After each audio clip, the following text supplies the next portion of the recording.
So Jaime Munguia turns down yet another fight. This time he turns down a final eliminator for the WBC middleweight title against Carlos Adames. So that's 3 fights just recently that he's turned down. He turned down first the Yanibek Ali Muhanalai fight for the WBO interim title. Winner would be the full champion should Demetrius Andrade beat Zach Parker, which he will. Then he turned down a Jamal Charlo showdown, where the Jamal Charlo team gave him the rights for the fight in Mexico and internationally. They let that be on DAZN.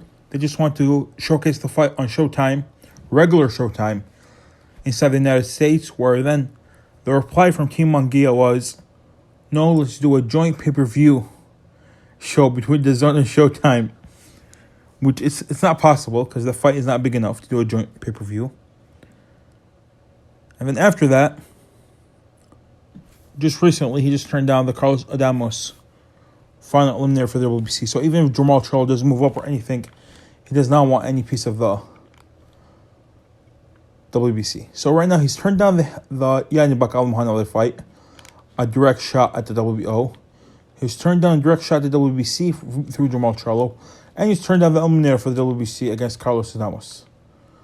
So it's clear that he's trying to eye the winner between Ryota Murata versus Gennady Golovkin. But let's for 1 second, let's pretend that Gennady Golovkin has won that fight already. Just for 1 second. So if Gennady Golovkin won that fight, he's probably going to go fight Canelo Alvarez in a retirement fight. Because that would be his 5th fight on the 5-fight DAZN deal, right? So Gennady Golovkin's probably going to retire after the Canelo fight, especially if he gets stopped. We'll never see Golovkin again. And he'd probably get stripped if he lost at a high rate class. So I'm not really sure what he's trying to get. At the IBF, is he ranked high, the IBF? Let's pull up the IBF rankings real quick for the middleweight division. Just strange how Jaime Munguia is going about his career. It's very strange. He obviously, him or his team, I'm not really sure, obviously have zero confidence in his skill. So with the IBF, he's not even ranked with the IBF. The top 2 guys are Xuza Falako, and then Patrick Wojcicki, a German. But anyways, Falako is going to fight Munguia for the vacant WBO. So that's gone. The fight would be between Patrick Wojcicki. I'm not sure I know who that is. Let me take a quick look at him. He's a German. 15 wins, 6 by knockout, no losses, 1 draw. Who has he beat? No one of note. So that's that guy. He's ranked number 3 with the IBF for some reason. And then below him, another German named Denis Radovan. Let's take a quick look at him. Boy, oh boy, I'm never sure who these guys are. I'm not going to lie. Denis Radovan, 15 wins, 7 by knockout, no losses, 1 draw. Very similar record to the other, but this guy has beaten Brian Rose. I know who Brian Rose is. Yeah, Brian Rose at the time, he has 7 losses. But I know who he is. I know who Brian Rose is. So yeah, it's not like the IBF, there's no world beaters on there in their top 15. The only recognizable name is Felix Cash. Oh no, Jaime Munguia is number 13. Jaime Munguia is number 13 with IBF, so he's not going to get a shot to IBF if Golovkin vacates.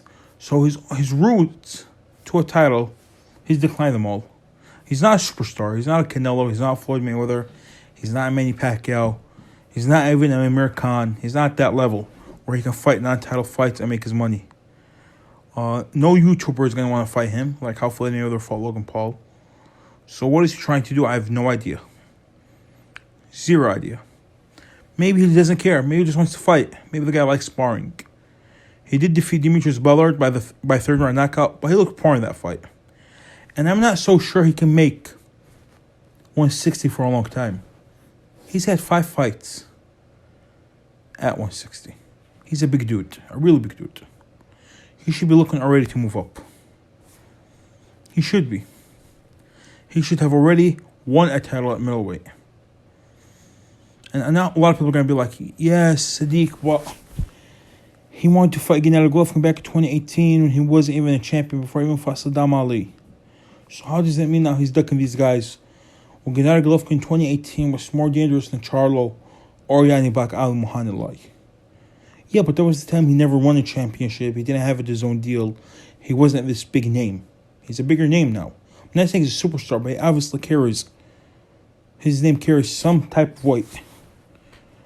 So people know him now. Now he would never do that. He's not going to go up right now to 175 and fight Artur Beterbiev. He's not going to do that.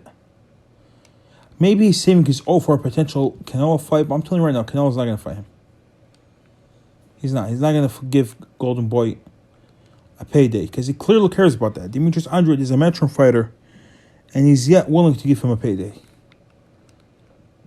I think he sees that style a bit too difficult for him, Demetrius Andrade, but I still don't think he's going to do more business with Oscar. I don't think so. I can't see him fighting neither Zurdo Ramirez or Jaime Munguia. Two guys that aren't his weight classes. Don't see it. Now give me your thoughts in the comment section below. Like and subscribe if you enjoyed the video.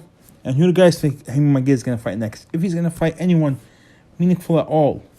Like he did fight Gabriel Rosado, who was technically a top 10, top 15 super middleweight. But let's just look at his resume, man. He only has 2 decent wins. Saddam Ali and Liam Smith. That's it.